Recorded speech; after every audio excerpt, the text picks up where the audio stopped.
මට කියවුනේ ඇයි මට මෙහෙම කළේ කියලා විතරයි. මම අවුරුදු 30ක පිරිමි කෙනෙක්. ඉන්නේ කුවේට් වල.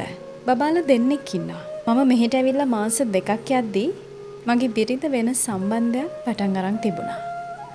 මම ඒ ගැන දැනගෙනත් අහන්න නැතුව පාඩුවේ හිටියා. ඒ දවසක එයාම මට ඒ ගැන කිව්වා.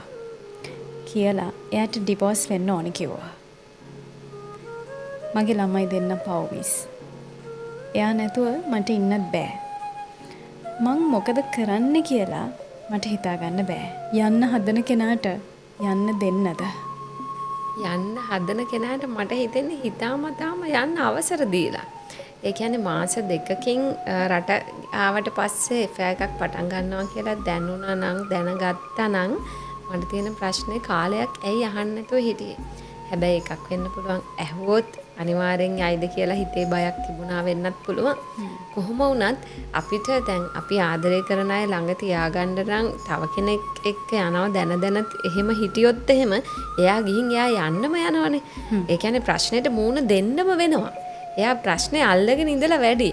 කාලේ දීලා වැඩි. එතකොට ඒ දෙන්නගේ සම්බන්ධය එන්න වැඩි වෙනවනේ. අර මාස දෙකේදී සමහර විට ඒක එහෙමම අඳුරගෙන නවත්ත ගත්තා නම් ওই ප්‍රශ්නේ කෙටියෙම විසඳ ගන්න තිබ්බා. අර නියපොත්තෙන් කඩන්න තියෙන දේ දැන් පොරවෙන් කපන තැනටපත් වෙලා තියෙන්නේ. එතකොට සමහර වෙලාවට අපි කියනවානේ ආදරේ නිසා ඒක බලාගෙන හිටියා, ආදරේ නිසා එහෙම කරන්න දුන්නා. එහෙම නෙමෙයි. ඊට වැඩිය බුද්ධිමත් වෙලා අපි මේ ප්‍රශ්නේ විසඳ ගන්න උත්සාහ කරන්න ඕනේ. ප්‍රශ්නෙන් පැනලා යන්න බෑ අපිට. අනිත් පැත්තට මේ දැන් ගොඩක් වෙලාවට අපේ රටේ තියෙන ආර්ථික ප්‍රශ්නත් එක්ක මෙහෙම සල්ලි හොයන්න ගියාම අපිට ජීවිතේ මග ඇරෙනවා. ඔහොම දේවල් අනන්තවත් සිද්ධ වෙනවා. හැබැයි හොඳම දේ දරුවෝ දෙන්නෙකුත් ඉන්නවා නම් යන්න දෙන එක නෙමෙයි.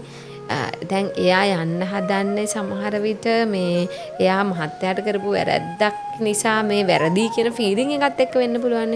හැබැයි දෙන්නට ආපහු කතා කරලා එකට එකතු වෙන්න පුළුවන් නම් ලස්සන පවුලක් නිර්මාණය කරගන්න පුළුවන්.